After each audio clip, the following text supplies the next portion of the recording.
Good morning students. Myself Dr. Harshita Rathore, assistant professor psychology. आज हमारा topic है आत्मनियमन में बाधक लक्ष्य। इससे पहले हम पढ़ चुके हैं सेल्फ रेगुलेशन और सेल्फ कंट्रोल क्या होता है, सेल्फ रेगुलेशन और सेल्फ कंट्रोल के लिए किस तरह प्लानिंग की जाती है और प्लानिंग का क्या बेनिफिट है, प्लानिंग के थ्रू किस तरह सक्सेस पाना आसान होता है। इन सब चीज़ों की हम बात कर चुके हैं, लेकिन आज हम बात करेंगे कि सेल्फ रेगुलेशन में किस तरीके से कुछ गोल्स जो हैं वो बाधा भी क्रिएट करते हैं, यानी ऐसे कौन से लक्ष्य हैं जो बाधा क्रिएट करते हैं। इसके लिए हमें सबसे पहले समझना ये ज़रूरी है कि लक्ष्य किस किस तरीके के हो सकते हैं जिसमें हमें सेल्फ रेगुलेशन या सेल्फ कंट्रोल की ज़रूरत होती है। तो बेसिकली लक्ष्य या गोल जो हैं वो दो तरीके के होते हैं। एक वो लक्ष्य जिन्हें व्यक्ति प्राप्त करना चाहता है और एक टाइप के वो लक्ष्य होते हैं जिनसे व्यक्ति दूर होना चाहता है। आप इसे इस तरीके से समझ सकते हैं कि जब व्यक्ति अपने शरीर का वज़न अगर कम करना चाहता है तो उसमें वो दो तरीके के लक्ष्यों की तरफ काम करेगा। एक तो एक्सरसाइज करना, जो कि उसका उपागम लक्ष्य या अप्रोच गोल बोलेंगे हमें, और एक जो होगा वो है खाने पीने पे कंट्रोल करना, यानी कि जो तली भुनी चीज़ें, मीठी चीज़ें, इनसे उसे दूरी बनानी पड़ेगी, या इन्हें हम इस तरीके से बोल सकते हैं परिहार लक्ष्य या अवॉइडेंस गोल। कुछ चीज़ों से उसे करना पड़ेगा, अवॉइड करना पड़ेगा, और कुछ चीज़ों के लिए उसे अप्रोच करना पड़ेगा।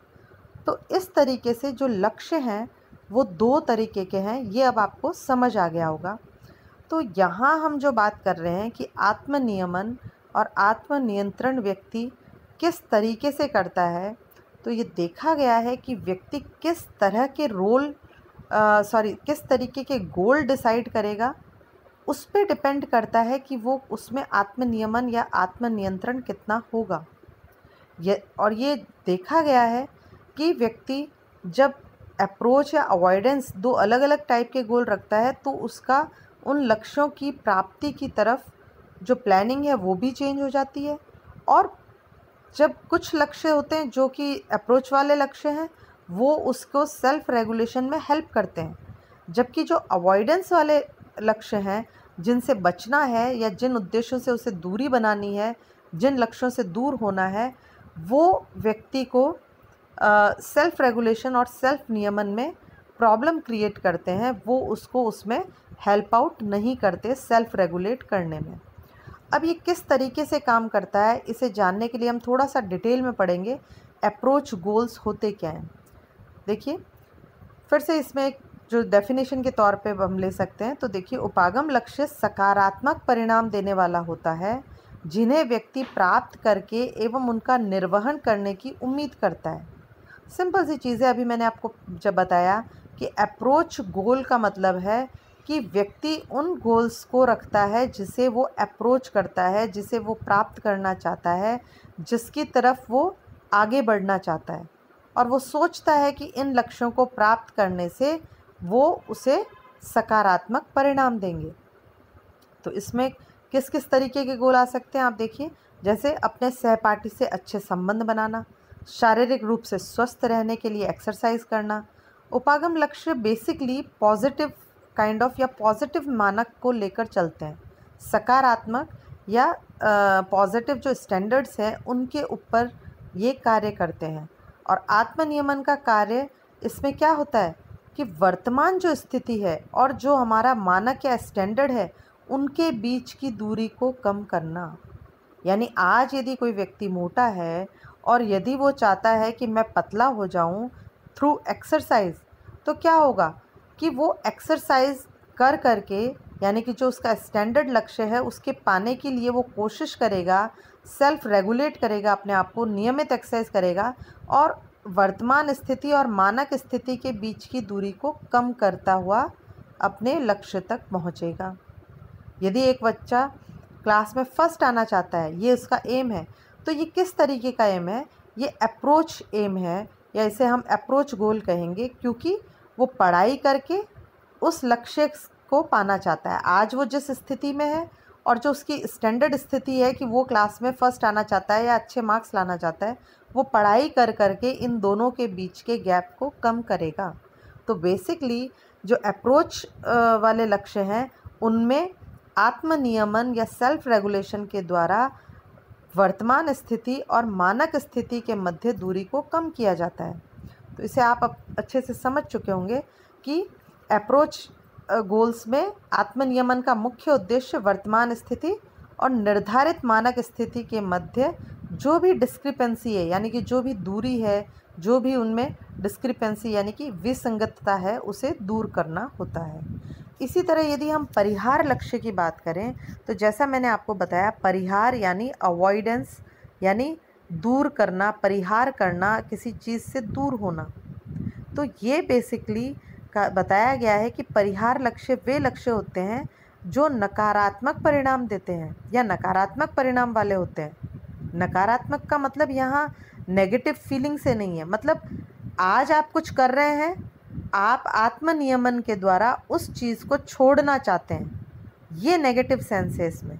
यानी आज आप अपनी हेल्थ अगर आप देखें तो क्योंकि आप मीठा खाने से, तला भुना खाने से आपका मोटापा बढ़ रहा है, तो आप नेगेटिव अप्रोच में क्या करेंगे, इन चीज़ों को अवॉइड करेंगे।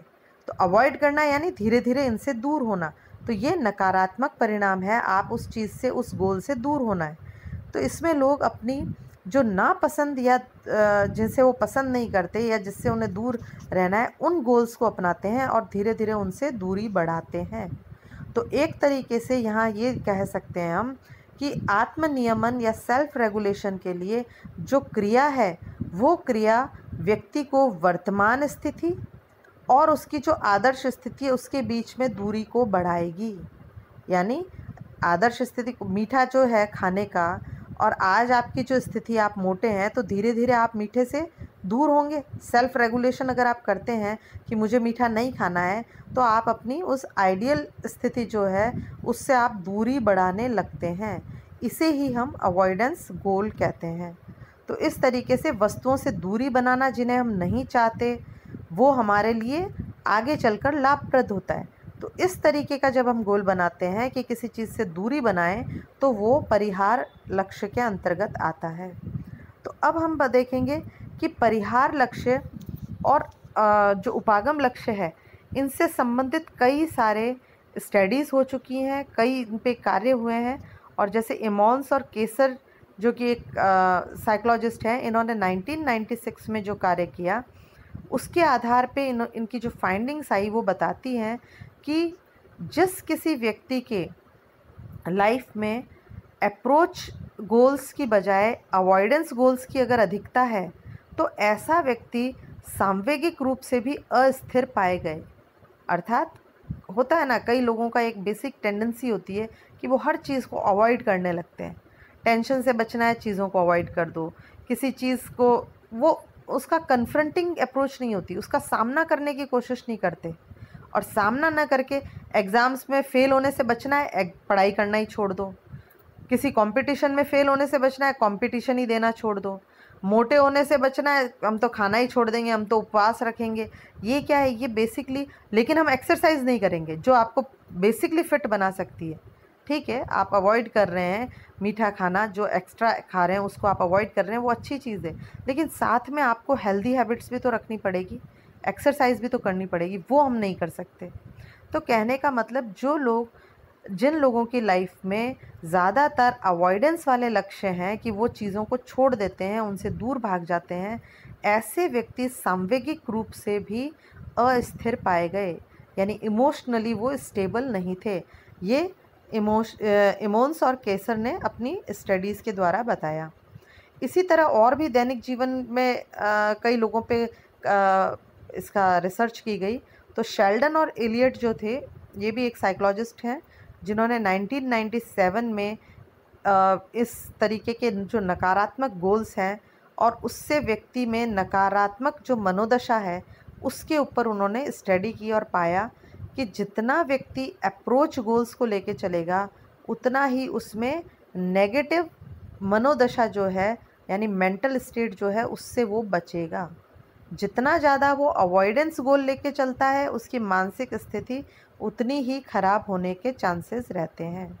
तो परिहार लक्ष्य एवं वैवाहिक संतोष के बीच में भी बहुत कम कोरिलेशन पाया किंग्स और इमोन्स ने।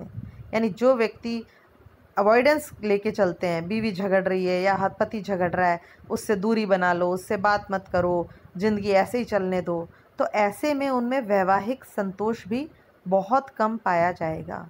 जबकि जो व्यक्ति कि कन्फ्रंट करता है कि चलो अगर सामने वाला सही नहीं है तो मैं उससे बात करूं, मैं उससे अप्रोच करूं, मैं इस सिचुएशन को बदलने की कोशिश करूं, वो लोग ज़्यादा संतुष्टिपूर्ण अपना वैवाहिक जीवन जीते हैं। तो इस तरीके से आप देखें तो ज़्यादातर अवॉइडेंस गोल जो रखते हैं अपनी लाइफ में, वो कॉग्निटिव, इमोशनली और बिहेवियरल, इन सभी स्टेजेस पे डिफीट करते हैं। इन सभी स्टेजेस पे वो पीछे रह जाते हैं और धीरे धीरे उनकी जो वेलबींग है वो भी कमज़ोर होती चली जाती है। Thank you.